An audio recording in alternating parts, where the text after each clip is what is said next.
My name is Alyssa Lorraine, and today on Zalewski News, we'll be having a reenactment on Henry VIII's 6 wives and talking about the Enlightenment, the Renaissance, and the Scientific Revolution.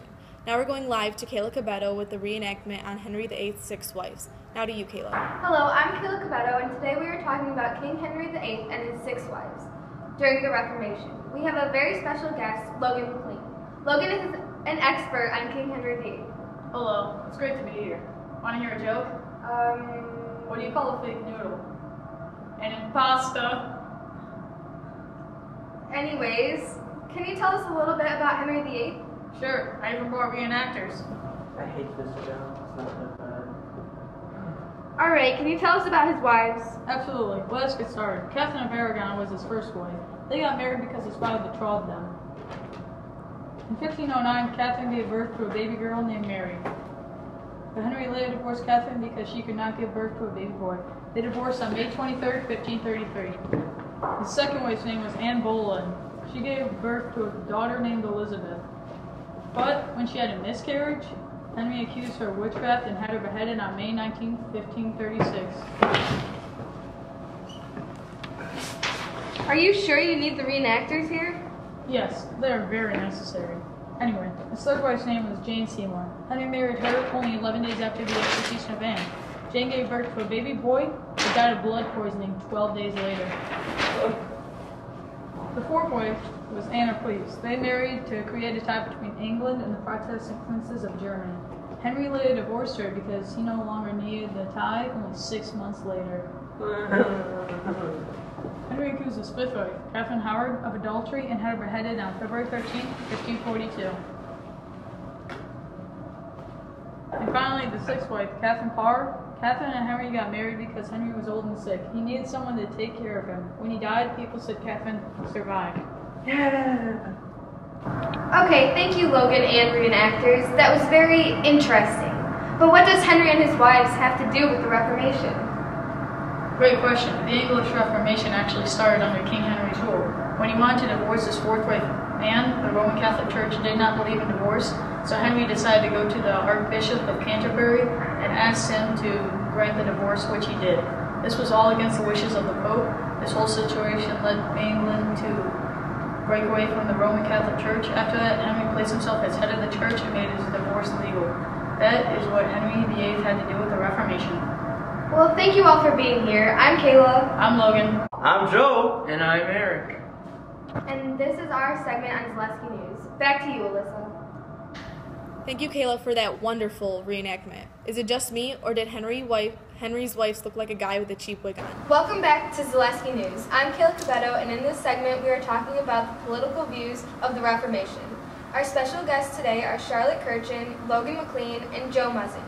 What do you guys know about the princes back then becoming Protestant? Well, they wanted to build churches and expand their horizons. But the emperor would not allow it because he believed that kings should not have any place in their theological matters. Wow, I never knew that. Charlotte, what do you know about the political forces in the Reformation? The political forces were the Holy Roman Empire, Italian city-states, and England, as well as the increasingly unified nation-states of France. The power of rulers of these areas had increased in the century of the Reformation, and many were anxious to take the opportunity offered by the Reformation to weaken the power of the papacy and increase their own power and wealth in relation to the church in Rome and other rulers. Thank you, Charlotte. When King Henry VIII broke away from the Catholic Church of Rome, what happened, Logan? When he broke away from the Catholic Church of Rome, it set a chain of events that would lead to a period known as the Protestant Reformation. Many other places began breaking away from the Roman Catholic Church, and that's when the Reformation really started to kick in. What were some of the consequences of the Reformation? The consequences of the Reformation were experienced both in England and abroad. The Reformation resulted in dramatic changes to the religious, economic, and cultural structure of European society. I heard that Martin Luther was the one person who started the Reformation. Is that true? Martin Luther was in fact not the first person to try to reform the Catholic Church. Peter Waldo, John Wycliffe, and John Huss are all examples of people who tried before him, but failed. Martin Luther was just the first one to successfully reform the to reform the Catholic Church, and that is why he gets all the credit. Thank you all so much for being here. This has been Kayla Cabetto, Charlotte Kirchin, Logan McLean, and Joe Muzzin on Zalewski News. Hello, I'm Michael, and this is Matt. Today we'll be talking about the Enlightenment and the concept of God during this period of time, as well as the arguments between different philosophies and philosophers. Deism is the apprehension of God, along with philosophical reason of laws of nature that frees persons from negativity and fear that is heavily expressed in Judaism, Islam, and Christianity. The clockwork universe theory was believed to be a contribution of God during this time. This idea accounts for God's only reason for existence, which is setting everything in direction. God would wind up a gigantic mechanical clock, and it would tick along perfectly with its gears and were considered to match up exactly with the laws of physics. This theory was believed by many that followed the religion deism. Scientists soon figured out Newton's law of motion and the law of universal gravitation, which soon obliterated the clockwork universe theory, since the law of universal gravitation explains the movement and behavior of the solar system. There was much bickering against the clockwork universe theory, which included the second law of thermodynamics and quantum physics that add to many arguments with mathematical descriptions of chancy actions. Samuel Clarke, a follower of Newton, once said, "The notion of the world's being a great machine going on with the interposition of God, as the clock continues to go without the assistance of a clockmaker, is the notion of materialism and fate, and tends to exclude providence and God's government and reality out of the world." Clarke is stating that the thought of the world being one large perfect clock seems a bit of a crazy idea. It also goes against all scientific reason. It seems as if nobody believes it unless they either saw it or there was a perfectly good reason to support their claim or theory. Philosophies were the reasons for most of the arguments, since they were only that philosophers' ideas and theories. John Locke and Thomas Hobbes were famous philosophers during the Enlightenment. John was not only a philosopher, but a political theorist. He helped make liberalism and was a student between 1652 and 1667. Liberalism is a political philosophy that's mostly based in belief, the decency of the human race, and the protection of human civil rights. Liberalism is basically the thought of government as critical with the social classes regarding class, gender, and race. Thomas Hobbes, a famous philosopher, was born in Westport, England in 1588 and died in 1677 at 9. He wrote about his king to defend him on any further conflict, and soon fled England once that king was executed. He wrote a book called Leviathan, who is mentioned as a sea monster in the Old Testament. In his book that was published in 1651, Hobbes explains the complicated arrangement of the society, such as commonwealth and the government, through many parts of his novel. Other than writing, Hobbes was intrigued by math and science, even though he is mostly known for his charming thoughts of people living in peace and in harmony. Fontenelle, another philosopher in the 17th century, extinguished the possibilities of making peace with his philosophies and that attack all Christian belief. He is a follower of René Descartes' physics and radical rationalism. Descartes was a known philosopher, mathematician, and writer during the Enlightenment period. Bailey, yet another philosopher, believed that being Christian means that you run away from all reasons and human logic to believe in the idea of God that he thinks is not worthy. Since he set up many opposing thoughts about religion, he established an anti-religion movement against all Christianity. Philosophers influenced other philosophers with their ideas. Voltaire, a man from France, attacked many philosophers' ideas such as Descartes, metaphysics, and physics. Voltaire wrote a book called Candide, which humiliated Lebanese predictions of anything pleasant happening in the future. It seems as if Voltaire hated or was jealous of Descartes and admired John Locke, since he ridiculed all Descartes' philosophies with all the use of Locke's theories. He admired Locke's books of the history of human spirit, since he was able to state the basis and method of human spirit. The minds of many caused a feud between others from 1650 to the 1980s. even though the Enlightenment had more rational ideas. The Renaissance took a different approach with its inventions, dark poems, and dark literature. Where's my bologna sandwich? We're now going to begin analyzing the material in the Renaissance period.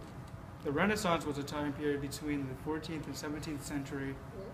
The plague raged on through the early 1400s, influencing both art and literature, which added a dark humor to the arts as a way for people to cope with all the death and unfortunate events in effect from the plague.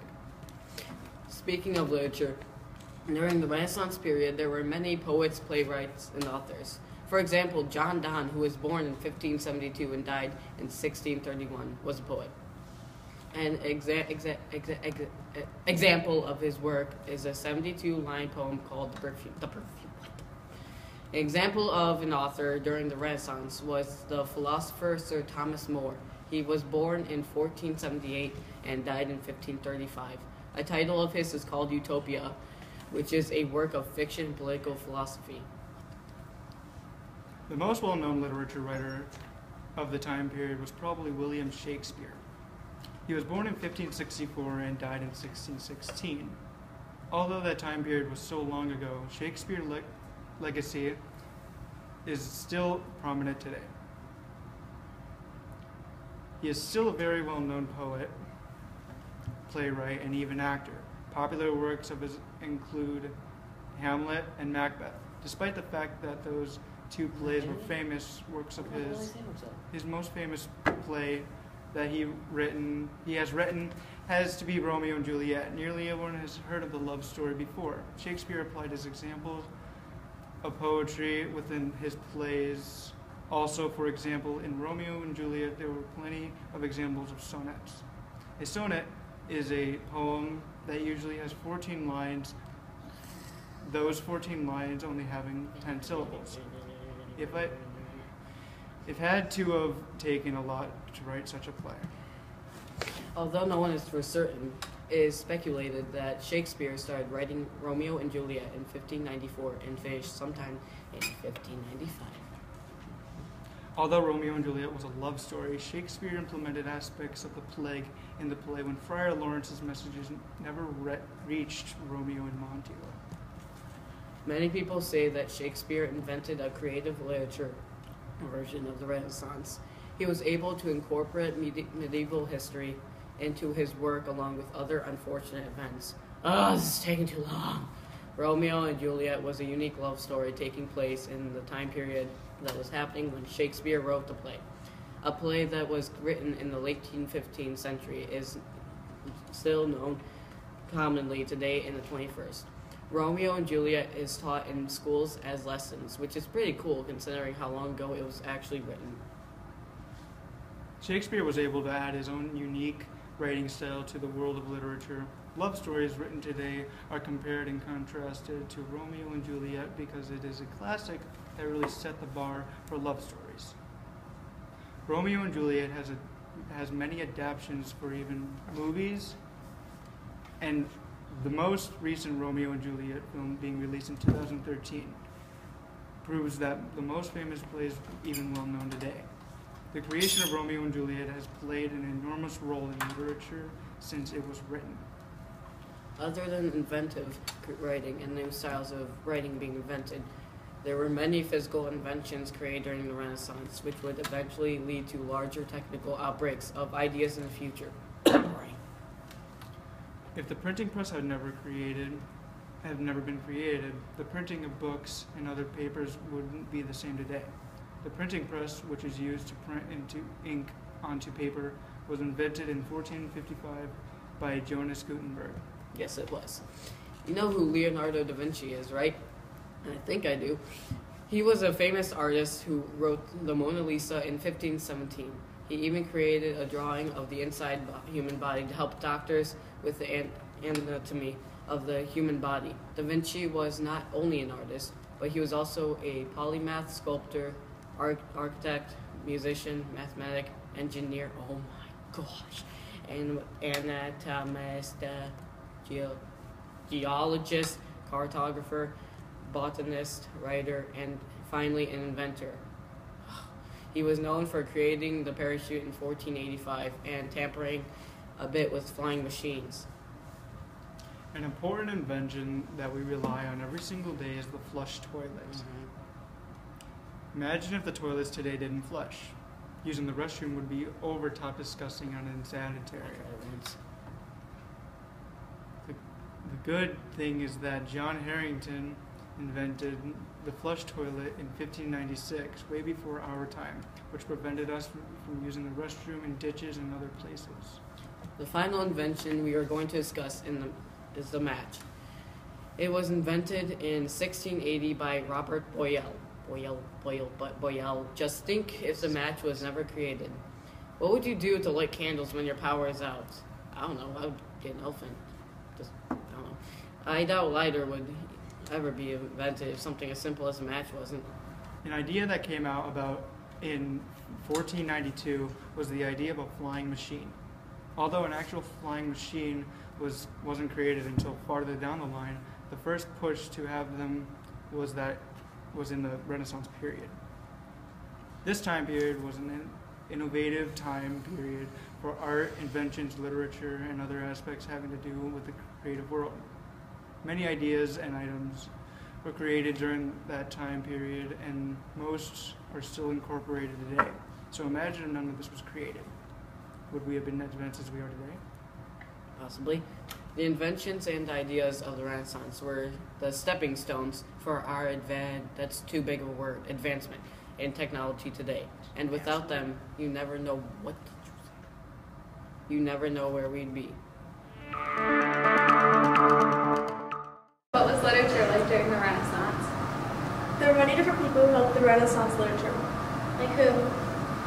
Authors such as George Chapman, Miles Coverdale, William Tyndale, John Wiley, Sir Philip Sidney, and there was a lot more.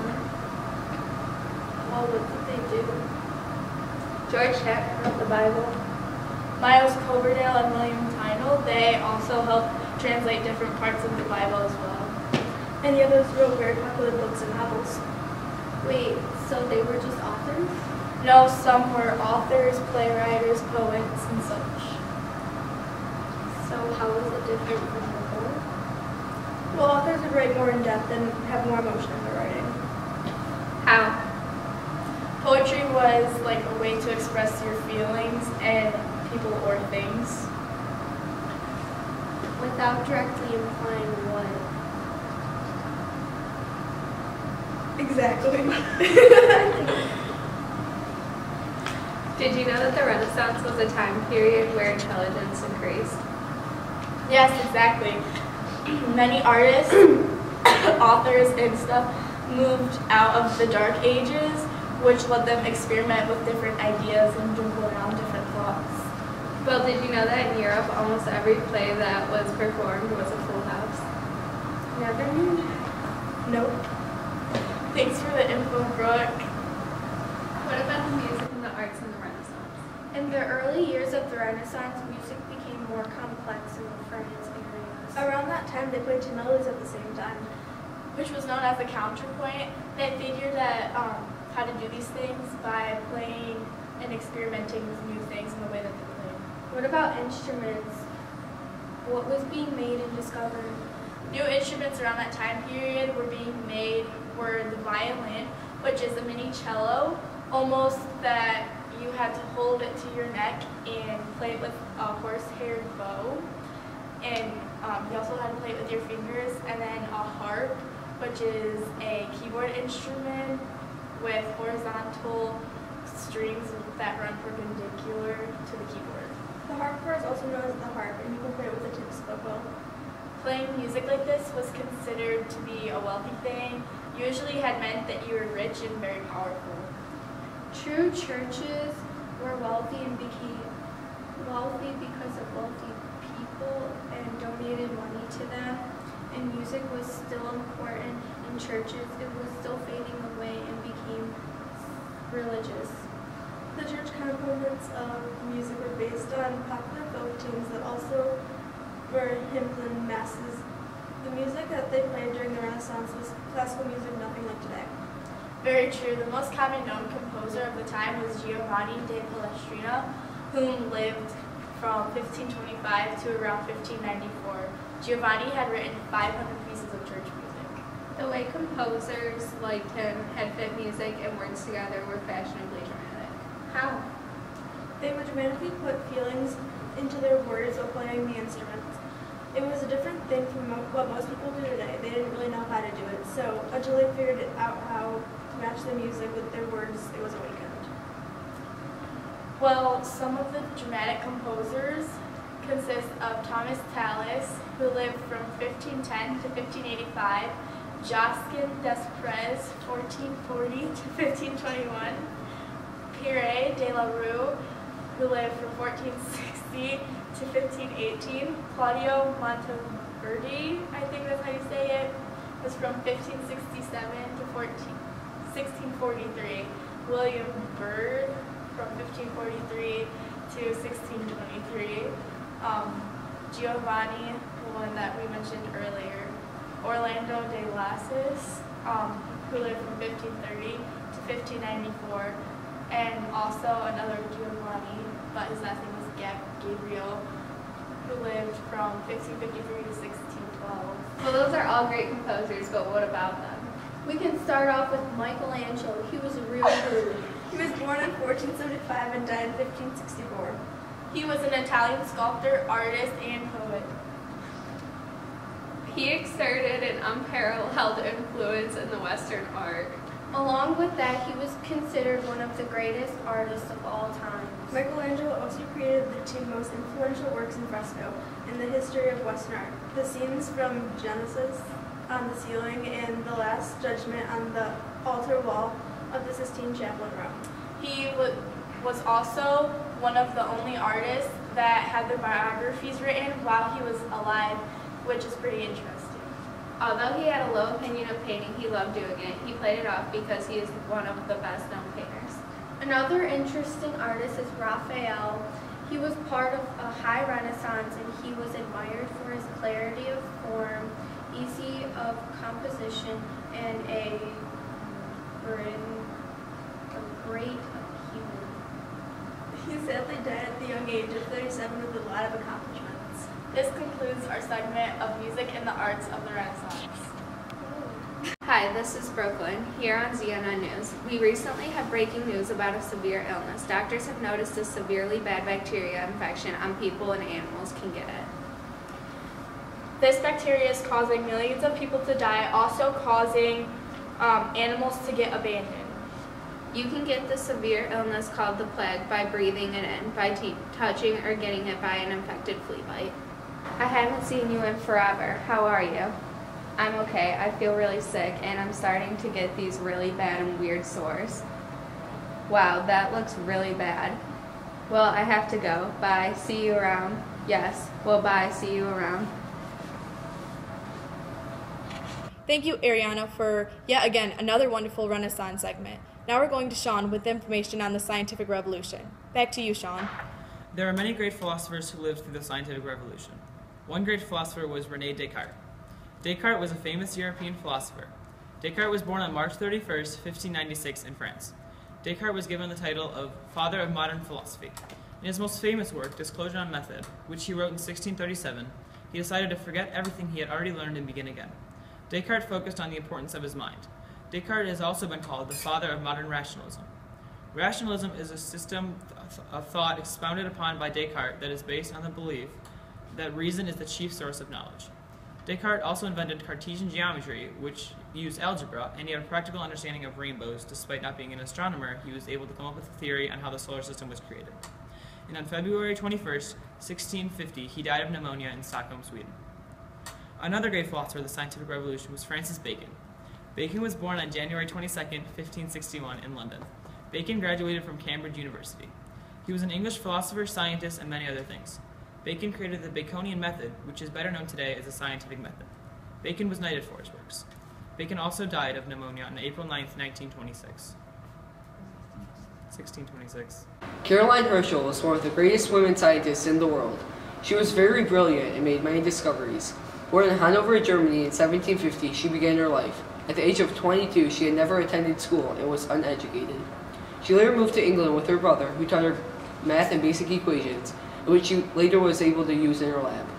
Her brother was also a brilliant astronomer, and she learned how to organize his works and find out that she had to work quick. She made many astronomical discoveries by herself. This included her being the first woman to ever discover a comet. Another one of her discoveries was Messier 110, which is another galaxy in the universe. After these discoveries were made, King George III was proud of her discoveries, and he later gave her a royal stipend. A stipend is a salary or a wage. After her brother's death in 1822, she returned to Hanover to meet her nephew, John Herschel, in which they shared and compared information. With this work, they made a book on nebula. Within 6 years, she had gotten a gold medal from the Royal Astronomical Society. This is very special because another medal was not given to a woman until 1996. Along with this, she became one of the first women to become an honorary member of the Royal Astronomical Society. Caroline Herschel was undoubtedly one of the best women scientists there has ever been. Now back to you, Sean. I am here in the graveyard and the employee wishes to remain anonymous. So what do you do for the anatomy school? Well, whenever the school starts to run low on dead bodies to practice on, I go out and dig some bodies up for them. And they pay you to do this? Yes, I get paid very well to do so. Why is that? Well, that's because it's illegal. The Murder Act of 1752 made it harder to come across dead bodies. The act states that any murderers could be sentenced to dissection instead of public display, since the bodies are in demand and people like me dig them up to supply anatomists like Andres, Vesalius, or Galen of Pergamon. Wait, these anatomists you mentioned, what are they doing? Well, Andres is a very well-known anatomist during the 19th century. When he was just a child, he would catch small animals and dissect them to learn more about them. When he was only 18, he was accepted to the University of Paris, and when he was 22, he began giving his own anatomy lessons. And the other anatomist you mentioned? Galen of Pergamon? Yes. Well, he advanced previous knowledge of how the heart, the nervous system, and how breathing works. Any other mentionable anatomists? Yes, William Harvey. What he did was make a very detailed drawing of the heart. Okay, thank you. That's all the time we have for now. And now we are live in this heated debate about our universe. It's obvious that the planet's orbit are elliptical. No, the planet's orbits are spherical. Aristotle proved it before his death. Can you prove it? No. Case closed. And his theory had many flaws. How can you prove it? I can't prove it, but astronomer Johannes Kepler did. He had a background of math and science and was very great at both. His first law of planetary motion states that the planet's orbit are in elliptical shapes, not circular. We don't need science. Religion beats science any day. And everything revolves around Earth, not the sun. According to Copernicus, the sun is at the center of the universe, and yet again, it's been proven even after lots of harassment from the church and the people, he still stuck with his theory, and it later turned out to be correct. The church is always correct, and even if the church says that the universe is geocentric, which means the Earth is at the center of the universe and everything revolves around it, it must be true. Yes, but astronomer Galileo Galilei says that the universe is heliocentric, which means the sun is at the center of the universe, which is true. How can you prove that? Copernicus wrote in his book on the revolution of heavenly spheres that the universe is heliocentric and that the planets revolve around the sun and the moon revolves around the earth. Johannes Kepler also spent a long time studying astronomy. His observations were able to confirm that the universe is heliocentric. Also, Kepler had been able to prove the orbits of the planets to be elliptical, not spherical. Do you have a diagram? I don't believe you. I happen to have a diagram with me, yes. As you can see here, our universe looks something like this. This diagram proves nothing. A diagram doesn't prove it. No evidence here. Actually, it does. As you can see here, the orbits of the planets are elliptical, unlike the spherical orbits you claimed. Also, the universe is heliocentric, unlike the geocentric universe you said it was earlier. Well, I don't care. I believe the church, no matter what science says. Well, that's all the time we have today on Zalewski News. Thank you for watching. Well, this has been Alyssa Lorraine reporting to you live from Zalewski Central.